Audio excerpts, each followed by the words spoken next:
सम्राट चौधरी के हरे गमछे वाला बयान से आपको डर लगता है कि नहीं? हम लोग लालूवादी हैं, अच्छा।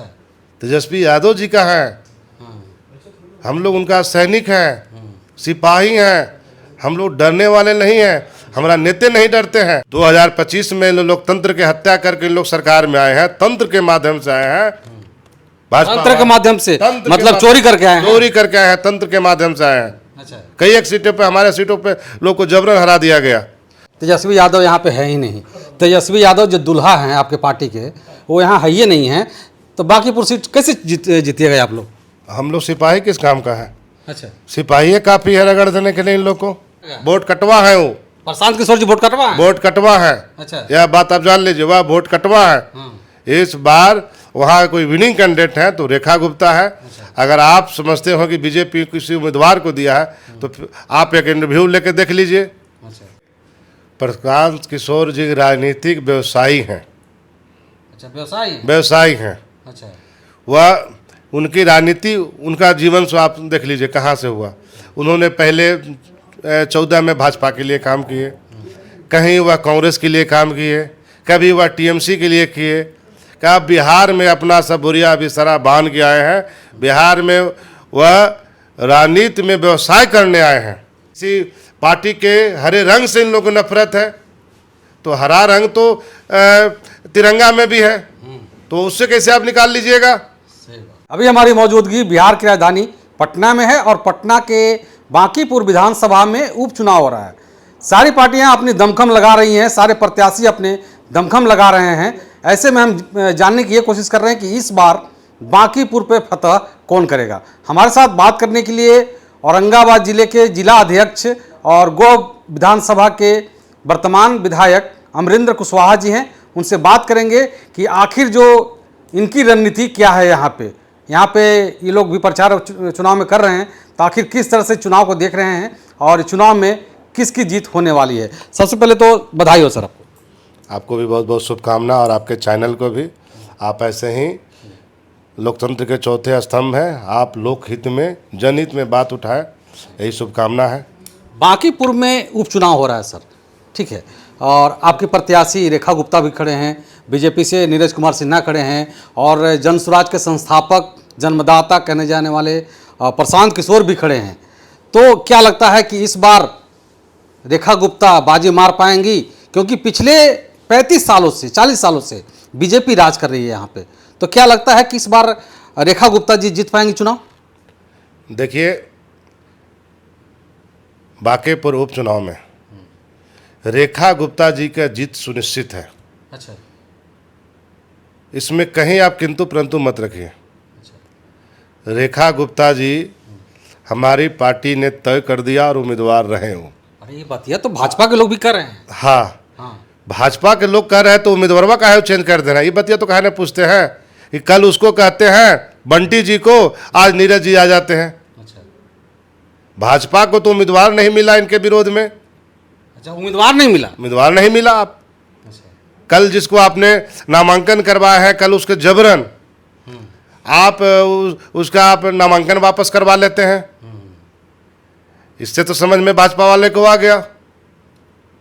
इस बार जो 2025 में लोकतंत्र की हत्या करके लोग सरकार में आए हैं, तंत्र के माध्यम से आए हैं, तंत्र के माध्यम से मतलब चोरी करके आए हैं? चोरी करके आए हैं, तंत्र के माध्यम से आए हैं। अच्छा। कई एक सीटों पे, हमारे सीटों पे लोग को जबरन हरा दिया गया। तो यह जान लीजिए कि जनहित में, लोकहित में, और बिहार की आवाज़ है तेजस्वी प्रसाद यादव जी हैं, और तेजस्वी प्रसाद यादव जी नहीं पूरे महागठबंधन से रेखा गुप्ता उम्मीदवार है। और इस बार वो क्षेत्र में भी जा रही हैं। 35 साल से भाजपा के वह सीट रहा, मतलब एक परिवार का वहाँ पे दबदबा रहा। अपने रहे, उनके पिताजी रहे, लेकिन बांकीपुर का विकास देख लीजिए। हमको नहीं लगता है कि इतना किसी गांव में भी, ये तो शहर है, इतना दुर्गति तो किसी गांव में भी नहीं होगा जितना यहाँ बांकीपुर की स्थिति खराब है। आप जाके घूम लीजिए। तो नीरज कुमार सिन्हा तो कह रहे हैं कि इस बार अगर हम बनेंगे तो जितना जो गली नली है सब ठीक कर देंगे। आप पत्रकार हैं ना जी, जाइए इंटरव्यू लेके दिखा दीजिए हमको। और उनको ढूंढ रहे, मिल नहीं रहे हो। नहीं, आप देख लीजिए, पत्रकार लोग भी हमने देखा सोशल मीडिया के माध्यम से, अच्छा, उनके प्रदेश अध्यक्ष उनको पकड़ के मुंह बंद किए हुए हैं, मतलब बोलने नहीं दे रहे हैं। बोलने नहीं दे रहे हैं। क्या बात कर रहे हैं विधायक जी? अरे उन प्रत्याशी तो बोलबे नहीं करेंगे। क्या बोलेंगे? आप एक इंटरव्यू तो ले लीजिए, आप खोज लीजिए, हम आपको ये बात करते हैं, आप पत्रकार हैं, खोजिए। बीजेपी ने समझिए कि जिस उम्मीदवार नीरज जी को भेजा है, उनका कई एक भाषण तो हम क्या आपके माध्यम से हम यही कहेंगे कि आप एक बार उनका इंटरव्यू ले लीजिए, क्या उनका बांकेपुर में सोच है। उन्होंने तो हम कई एक सोशल मीडिया से बातें होते तो हम उस पर नहीं जाते हैं, आप एक इंटरव्यू ले लीजिए। और आप कहते हैं कि संस्थापक लड़ रहे हैं चुनाव, तो यह जान लीजिए तय कि पार्टी में किसी भी पार्टी, जैसे हम लोग 2025 में तेजस्वी प्रसाद यादव जी के नेतृत्व में चुनाव लड़े, वैसे ही प्रशांत किशोर जी अपने नेतृत्व में पूरे बिहार में लड़ने का काम किया, कहीं उनका खाता भी नहीं खुला। और बांकीपुर में भी लड़े, 6-7 हज़ार वोट आया। और आपको इस बार भी हम कहते रहे हैं कि 6-7 हज़ार से वोट ज़्यादा उनको नहीं आने वाला है। वह प्रशांत किशोर जी को 6-7 हजार आ गया। वोट कटवा है, वो प्रशांत किशोर जी वोट कटवा है? वोट कटवा है। अच्छा, यह बात आप जान लीजिए, वह वोट कटवा है। इस बार वहाँ कोई विनिंग कैंडिडेट है तो रेखा गुप्ता है। अगर आप समझते हो कि बीजेपी किसी उम्मीदवार को दिया है तो आप एक इंटरव्यू लेके देख लीजिए। इस कोशिश तो हम लोग कर रहे हैं, लेकिन हो नहीं पा रहा है अभी। जो लोग आप वहाँ घूम रहे होंगे जरूर, हाँ, आप लोग पता करके उनका इंटरव्यू ले लीजिए। आप देख लीजिए कि बीजेपी के राष्ट्रीय अध्यक्ष इस सीट पे थे, मतलब वह चुनाव जीते और वह राष्ट्रीय अध्यक्ष बने। हो भारत की सबसे बड़ी पार्टी है, लेकिन उनके विधानसभा में जो स्थिति आज है, ना रोड के अता पता है। थोड़ा सा भी बारिश हो जाए तो पूरे समझिए कि गली जो है कि वो पोखरा बन जा रहा है, तालाब बन जा रहा है। तो एक तरफ प्रशांत किशोर जी ये कह रहे हैं कि इस बार एक सीट हमको दे दीजिए, पूरा 243 विधानसभा के प्रत्याशियों की छक्के छुड़ा देंगे और इतना बड़ा आवाज़ उठाएंगे कि अगली बार सरकार हम बना लेंगे। तो उस 243 में आप भी आते हैं, आप भी विधायक हैं, तो आप भी समझ कर रहे हैं। वो देखिए, प्रशांत किशोर जी राजनीतिक व्यवसायी हैं। अच्छा, व्यवसायी व्यवसायी हैं। अच्छा, वह उनकी राजनीति, उनका जीवन सो आप देख लीजिए कहाँ से हुआ। उन्होंने पहले 14 में भाजपा के लिए काम किए, कहीं वह कांग्रेस के लिए काम किए, कभी वह टीएमसी के लिए किए, क्या बिहार में अपना सब बुरिया बिस्तरा बांध के आए हैं। बिहार में वह राजनीति में व्यवसाय करने आए हैं। अच्छा, और प्रशांत जी का हम बता रहे हैं कि बिहार के लोग नब्ज समझते हैं, वह जानते हैं कि बिहार के लोग तो पहले भी ठगा चुके हैं।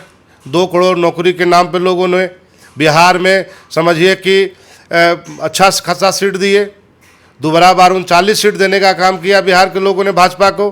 बिहार को क्या मिला? यही मुख्यमंत्री नीतीश कुमार जी थे तो गठबंधन में उनकी सरकार रही तो विशेष राज्य की दर्जा मांगते रहे। अभी स्थिति है कि सभी विभागों में पैसा नहीं है, सारा विभाग दिवालिया है।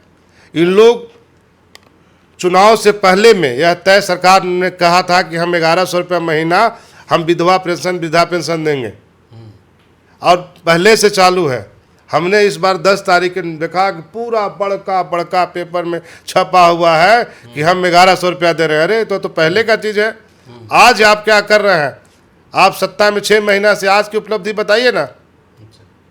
या इन लोग कुछ नहीं, लोग को दिग्भ्रमित करेंगे, खास जाति को टारगेट करेंगे।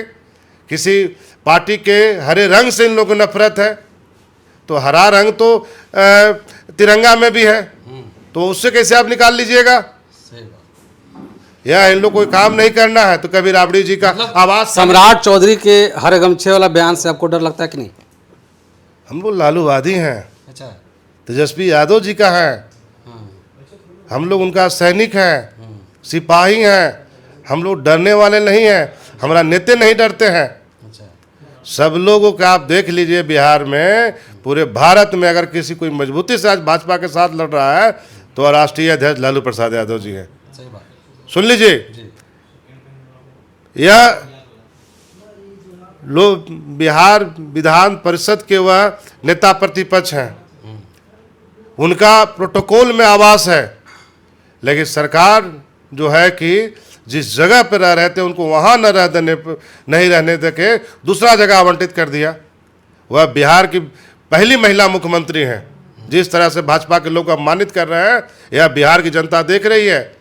आप बता रहे हैं कि आप बुजुर्ग थी, वहाँ रह रही थी 20 सालों से, प्रोटोकॉल भी कहता है, प्रोटोकॉल भी है, आप घर से दे रहे थे नहीं।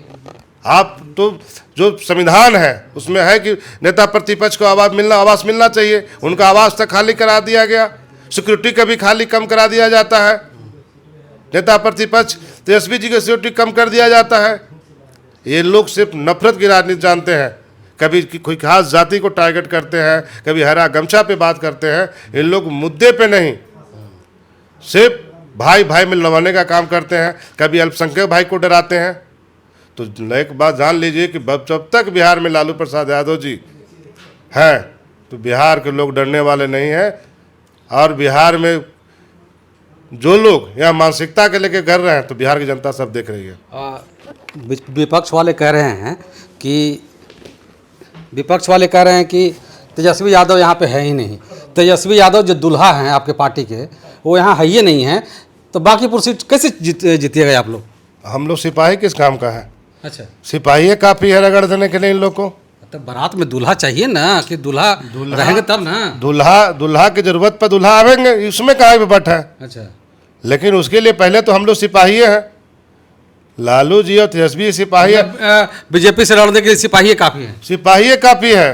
अच्छा, हम लोग से फरियाद लेंगे तब ना नेता की जरूरत पड़ेगा। अच्छा, आपकी रेखा गुप्ता विधायक बनती हैं तो क्या बांकीपुर में क्या उनका चुनावी मुद्दा है? देखिए, बांकीपुर में शिक्षा, स्वास्थ्य, यह जो पार्टी का जो मैनिफेस्टो है और जो तेजस्वी प्रसाद यादव जी का सोच है, वो हर एक मंच से माध्यम से युवाओं की बात करते हैं, महिलाओं की बात करते हैं, किसानों की बात करते हैं। वह चाहते हैं कि बिहार की आर्थिक उन्नति कैसे हो। आज हमारे भाई बहन, हमारे बच्ची, हमारे भतीजे, चाहे आपके भी परिवार में आप अपने बच्चे को सोच रहे हैं कि हम पत्रकारिता करते हैं, फिर भी आप सोचते हैं कि हम 2 रोटी कम खाएं। मतलब कहने की बात है, मतलब हम अपने जो कमाई का जो राशि है, आप 75% लगभग आप अपने बच्चे पर खर्च कर रहे हैं कि पढ़ लिख कर हमारा बेटा अच्छे नौकरी करे। और जब वह बच्चा पढ़ लिख कर जब वह 24-25 का होता है, जब उसको रोजगार की जरूरत होता है, नौकरी की जरूरत होता है, यह सरकार जो है कि प्राइवेटाइजेशन कर देता है। लोग रेलवे के भी उस स्थिति में कर दिया, तो लोग हमारे बेरोजगार रह रहे हैं। तो तेजस्वी प्रसाद जी युवा का दर्द समझा उन्होंने और कहा कि नहीं, हमारी मुद्दा किसी जाति विशेष पर टिप्पणी से नहीं, किसी हरा गमछा से सब टिप्पा टिप्पणी पे विश्वास नहीं करते हैं। वह काम पे विश्वास करते हैं, मुद्दे पे बात करते हैं। उन्होंने हर एक मन से कहा कि हम कमाई, दवाई, सिंचाई, इस पे काम करेंगे और करेंगे भी। तो यही चाहते हैं तेजस्वी जी, और यही पार्टी का मैनिफेस्टो है। रेखा गुप्ता जी हमारे पार्टी के बहुत ही कर्मठ उम्मीदवार हैं और समाज सेवी भी रही हैं, और उस इलाके में कई एक वर्षों से वह समाज हित में काम भी किए हैं और आज भी करती हैं। वह जीतेंगी तो जो 35 सालों से जो विकास से कोसों दूर रह गया, किसी एक घर के परिवार वहाँ का प्रतिनिधित्व करते रह गए, और बिहार के प्रतिनिधित्व करते साथ वह बिहार के से जाके उनको वह राष्ट्रीय अध्यक्ष बने हैं। उनको तो चाहिए कि आज जिस पार्टी की सरकार है, भाजपा की सरकार है, उसको राष्ट्रीय अध्यक्ष है। बिहार हित में या तो विशेष पैकेज देवे या बिहार को दिलवावे। बिहार में कम से कम 4-5 गो जो बड़ा मेडिकल कॉलेज खुले, यूनिवर्सिटी खुले। अब तो खुल रही है, कह रहे हैं औरंगाबाद में आपके क्षेत्र में, आपके ज़िले में ही 2 डिग्री कॉलेज खुल रही है। सर अच्छा, आप बता लीजिए, आप 2 डिग्री कॉलेज खोल रहे हैं, पूरे औरंगाबाद की आबादी देख लीजिए, 11 प्रखंड है। अब गोह के लोग जाएगा औरंगाबाद में करने, नहीं, बहुत दूर। हसपुरा के लोग जाएगा वहाँ रफीगंज में करने, अगर इन लोगों को खोलना है तो सभी प्रखंड में खोले। आप 2 को खोल कर ढिंढोरा पीट रहे हैं, 11 को प्रखंड है उसमें आप 2 को में खोले और 9 को छोड़ दिए। औरंगाबाद में 11 प्रखंड है, आप 2 को खोले। सभी सरकार को चाहिए कि सभी प्रखंडों में, क्योंकि देखिए हर एक लोग अब चाहते हैं अपने बच्चे को शिक्षित करना, और जब बच्चे लोग को शिक्षित करने के लिए अब जो सुविधा होना चाहिए पढ़ाई लिखाई का, जब हमारा वहीं मिल जाएगा प्रखंड में, तो काहे बच्चा पटना में आवेगा, क्यों दूसरे शहर में जाएगा, क्यों बच्चे अपने जो है कि माता पिता अपने बच्चों को अपने से दूर पढ़ने के लिए भेजेंगे, अपने साथ रख के उसको अच्छे से पढ़ाएंगे। क्योंकि माँ बाप के संरक्षण में जो बच्चा लोग पढ़ेगा तो और उस पर ध्यान देंगे। तो इन लोग पास कोई मुद्दा नहीं है, इन लोग कभी जाति विशेष को टारगेट करते हैं। तो जान लीजिए बिहार में यादव समाज समाजवादी विचारधारा सब दिन लड़ाई लड़ा है और लड़ता रहेगा, और उन लोग जो लोग यह नफरत की राजनीति करते हैं तो वह लोग बिहार की जनता देख रही है। हमें नहीं लगता है पूरा आश्वस्त है कि इस बार बांकीपुर में जो बीजेपी का गढ़ रहा है, इस बार गढ़ कबड़ जाएगा। बांकीपुर में इस बार जीत सुनिश्चित है रेखा जी का, और रेखा जी चुनाव जीतेंगे और बांकीपुर का जो है कि तकदीर बदलेगा।